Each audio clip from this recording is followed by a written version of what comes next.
Wow, what an amazing bike this BMW R12 GS is. And when I say bike, maybe I'm even being unfair. What we're really talking about is a big toy. If you're looking for a means of transportation for your daily commute or to tackle a trail, this isn't exactly where you should be looking. But if you want the feeling of mastering this big 1170cc boxer engine, the popular 1200, then the R12. Yes, it's the exact same engine as its custom sibling, the R12. We're talking about 109 horsepower, we're talking about 11.5 kilogram meters of torque. We're talking about the formula, even though I'm really tired of that meme, right? It was cool in 2016, but now it's just worn out, right? But if you're one of those people who talk about old school and soft, man, what an old school bike, right? That 80s or 90s GS experience, right? When you give the throttle a little twist, you feel the drive shaft shaking the bike and you feel it, right, Turbo? A lot of raw feeling in the daily use of this beast here. And it's a real old school beast we're talking about here, right? The little round headlight gives it that 80s look. We're talking about it here. Take a look at the dashboard. First, I'm gonna get on, wow, 87 centimeters is the seat height.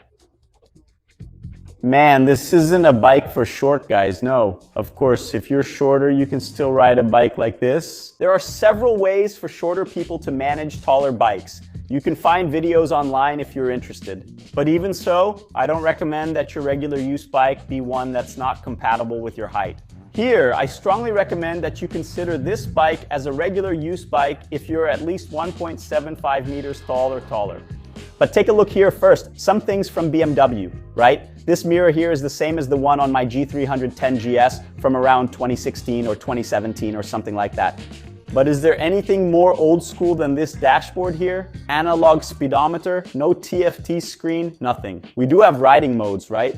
What you have here is like a little 90s screen too, right? It shows the mode you're selecting. Enduro, rain.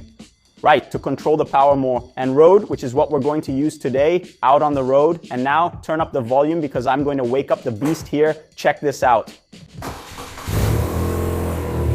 Did you feel it shake a little? Now the classic feel of the shaft drive, right? Take a look here. With every twist of the throttle, the bike does that. Little lean to the right, it's really cool, it's a lot of fun.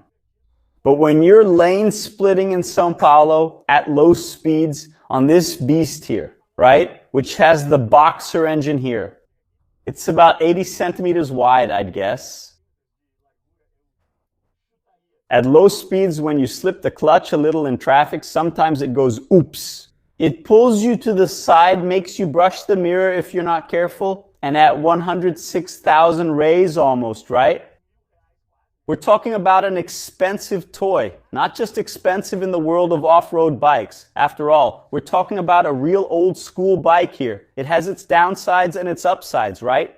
We're talking about a pretty simple bike in terms of features, especially when you compare it to BMW's other GS models, right? Those are made for long trips, right? You're not taking your wife on this all the way to Atacama, right? It's more of a weekend toy. It costs 15,000 reais more than another weekend toy with the same engine, which is the R12 Custom. We have a video here on our channel of us riding it at Interlagos. Look it up. What do you get for the extra 15 grand? Well, first, this spectacular look, right? Yeah. There's another color option, kind of like a sand color, but that's not the one you want, right? You want this one, which is the iconic BMW GS colors. It looks like something straight out of a Dakar magazine, from a 90s Dakar magazine feature, right? This is the color. And then, besides this look, of course, you're talking about the higher suspension here, with 21 centimeters of travel in the front and 20 in the rear.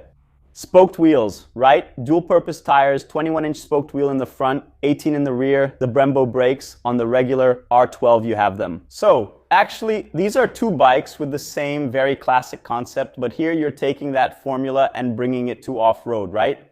In a way, the R12 GS is, as the name itself says, right? It's the result of what would happen if an R1350 GS and an R12 Custom collided, right? You end up having what manufacturers love to say, and most of the time isn't true. But in this case, it is. It's creating a new segment, right? The old school adventure bike, the retro adventure bike, the heritage adventure bike, as BMW likes to call it. They're calling this segment Heritage Adventure, right? Heritage. So for a guy like me, 44 years old, who grew up watching Dakar on TV and in the newspapers in the 80s and 90s, it really hits a lot of emotional buttons for me. It's a bike that, if it didn't cost 105,000 Rs and weigh 230 kilos, right? With all this width here too, it's a bike that ends up being very difficult for everyday use here in São Paulo, right? But if I lived more in the countryside here and was gonna have a big toy for the weekend, man, this R12 GS would rank very highly for me, especially because the looks, for me, really hit the spot. But it's surprisingly agile, yes. There's a lot of German engineering here. I'll show you that, of course, while riding. Let's go. Hop on and check it out. But after all, how does it ride, buddy? Well, let me even make some space here in traffic because... Whoa! Did you see that? There wasn't enough time. It starts to build. Yeah, that's it, right? Air and oil-cooled engine, right? It looks much more aggressive compared to the traditional GS models, right? There's no radiator here on the side. Yeah, the big tank here is really in the 90s GS style, right? I said that the R12 GS is the result of what would happen if a 1350 GS and an R12 collided, but don't be fooled, it's much more on the R12 side of things, right? Look. Whoa! When it wakes up there, once the cam comes on, it feels like a turbo bike, right? It jumps forward. And that's the summary, and these laps you're seeing, yeah, they epitomize what the experience of this bike is, right? You're not buying a bike, you're buying an engine. And the engine itself is a whole experience. Sure. Old school and extremely enjoyable. It's really a bike for guys in their 40s who want to laugh, have fun, and reminisce, right? Yeah. It's youth. Back when these bikes had a more direct connection between man and machine, let's put it that way, right? You can see that even though it's a beast weighing 230 kilos and almost a meter wide, it handles itself well here while lane splitting in São Paulo. And the power just feels absolutely endless, right? Yeah, I used to joke that on my Interceptor, I'd ride around in third gear in the stop and go traffic of São Paulo. It was almost like riding in D on an automatic motorcycle. I'd say with the R12, you can do that in fourth gear. You leave it in fourth here, and you see the revs drop to about 13,100, right? It has a digital tachometer. Here we are at 60. At 3 grand. The power and torque reserve is infinite, right? And you guys notice too, right? We've got the big ventilated Brembo up front. Oh. We're approaching, oh, there's a speed camera. I'm hitting the brakes hard. Whoa, the front dips, right? It lacks the telelever. All the technologies that a touring GS has, right? It was designed from top to bottom. That's why I say it's much closer to, look at that. We dropped below 40 because of the speed camera. In fourth gear and whoa, it all comes right back. Yeah, it was designed much more to give that old school man-machine connection, and it's agile in the corners too than anything else. It wasn't a bike designed to be super comfortable for long distances, although I think it actually is. The riding position is really nice here. We don't have a windscreen here. The tank is big too. But that's not really the profile. Like I said, right? No one is going to take their wife all the way to Atacama on an R12 GS. It's more of a weekend toy, which also no one is going to take on heavy off-road rides. On a rough trail, a 230 kilo bike wasn't made for that. Now, for you to take that weekend ride and not be afraid,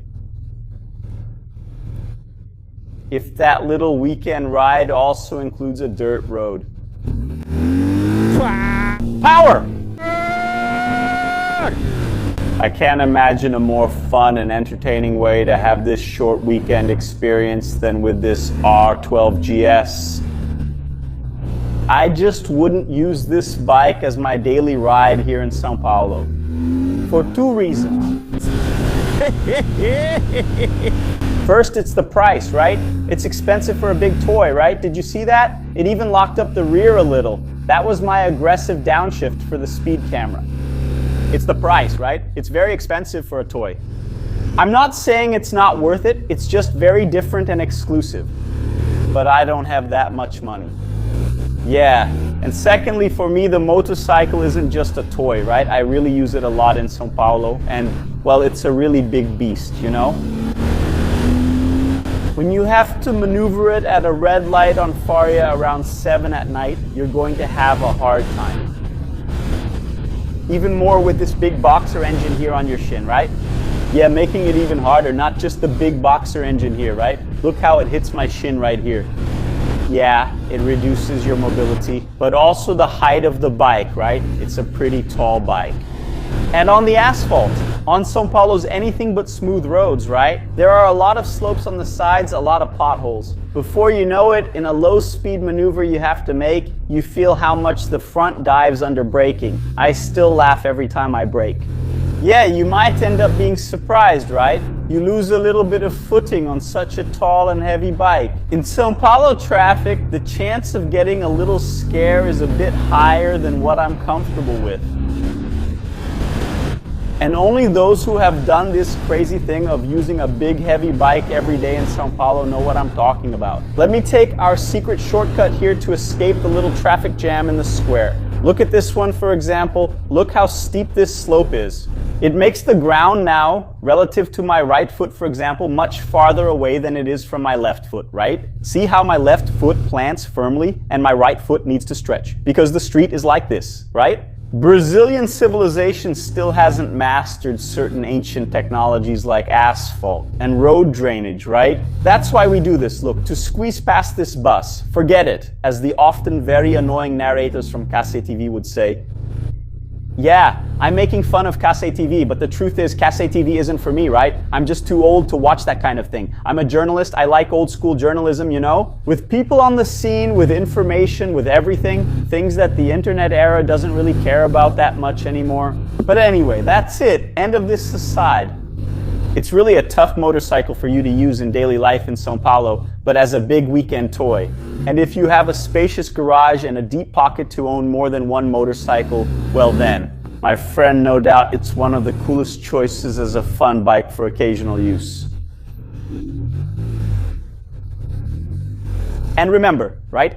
All this capability, all this suspension travel here, theoretically designed for off-road, also makes it work really well on the bumpy streets of São Paulo, right? So yes, it is. If it weren't for the size, the weight, and the price, it would be an excellent companion. And then it even gets hard to choose, right? There isn't a direct competitor in this Heritage Adventures segment. It's like either her or a used GS, maybe the Desert X, right? But it's a bike that also has a lot of technology. Even though it has a retro look, it doesn't have the retro handling that this bike has, right? Even though it has a similar price, the Desert X was another bike that also pulled at my heartstrings, exactly for the same reason. All these references to the Dakar of the 80s and 90s, which was one of the coolest things ever in motorsport history on this little blue planet, right? Do you disagree? Tell me in the comments what you thought about this bike here. Would you dare to put one of these in your garage? Leave a like on this video, subscribe to the channel, because that always helps us a lot. And as always, thank you so much, get to know it well, and a big power hug. Look, and it corners. That's what's funniest about it.